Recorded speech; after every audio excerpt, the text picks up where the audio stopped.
So Ancestry is all about helping people discover their past, and by doing so answer questions like, who am I? And where do I come from?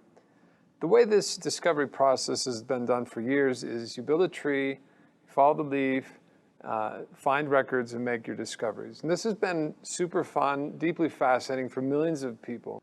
So what I'll show today is a new way to make exciting family history discoveries just by using your DNA.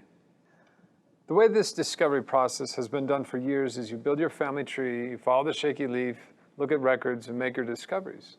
And what I'll show today is a new way to make exciting family history discoveries just by using your DNA. So what we're looking at here are my AncestryDNA results. And this is what you would see if you had just gotten your own DNA results. Let's say you buy the test, you activate the test online, you send in your sample. Eventually you get an email inviting you to view your DNA results.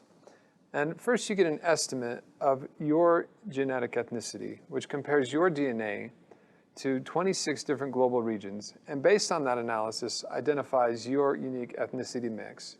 So in my case, I've got a bunch of Great Britain, some Europe West, and some Irish for good luck. So you also see a list of others that match your DNA. These are people who have taken the AncestryDNA test and matched DNA with you. And there's over 800,000 people who have taken the AncestryDNA test. So among those people, I have about 1,500 who are listed as cousins, and over 100 of these are fourth cousins or closer. Today's news is that we are launching new ancestor discoveries. This is a breakthrough innovation that makes it possible to discover ancestors you never knew you had just through your DNA. So here we see several new ancestor discoveries to explore. And depending how well you know your family tree, these could be ancestors you've never heard about before, going back as far as the 1700s. For example, just based on my DNA, I can learn that I'm likely a descendant of Ebenezer Hunter because my DNA matches the DNA of so many of his known descendants. So what's shown is a brief summary of his life, and then also details of how you're connected to this ancestor. We'll click first to learn more about Ebenezer Hunter.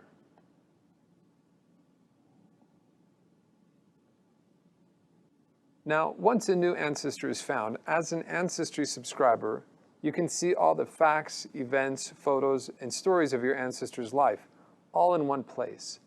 This is a huge advancement. Our innovative new technology allows us to compare and connect and consolidate all the data from millions of family trees in the AncestryDNA database. And in the case of Ebenezer, this information is compiled from 142 different family trees. So I can see on Ebenezer's page here a life story, his family members. So the map here highlights the journey of his life. This is very cool because it's pulling in dates and places from all the documents and trees out there and mapping them out so you can see where he lived at different points in his life. These photos here help introduce and put a face to your ancestor. They're gathered from among the millions of family trees in the AncestryDNA database.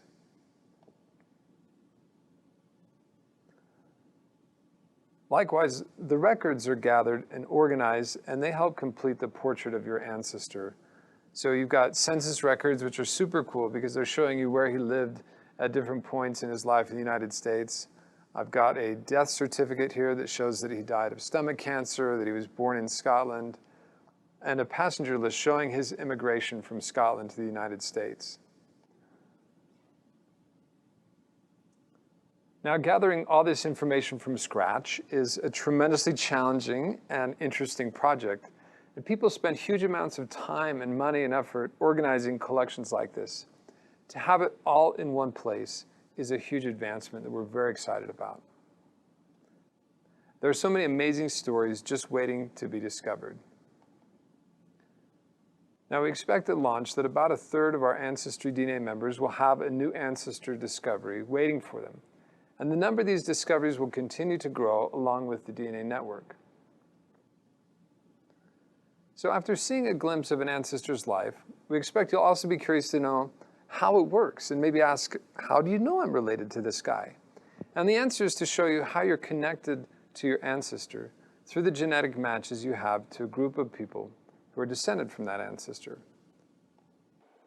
So what's shown here are the known genetic descendants of Ebenezer Hunter.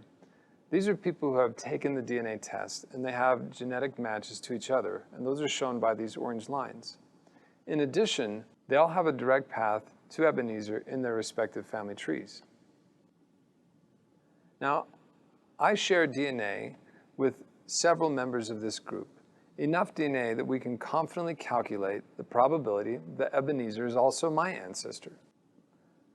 I expect that as people start to learn about these relationships and piece together how they're related to their ancestors, that they'll want to start building their own family tree.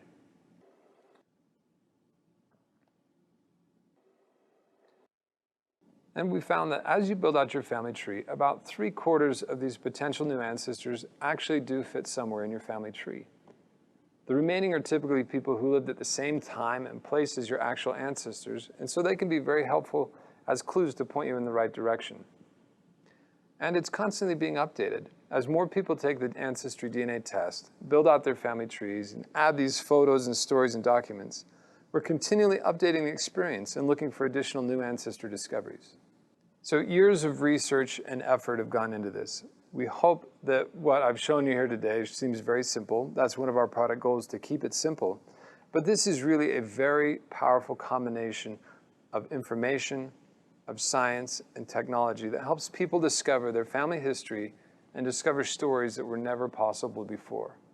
We think you're going to love it.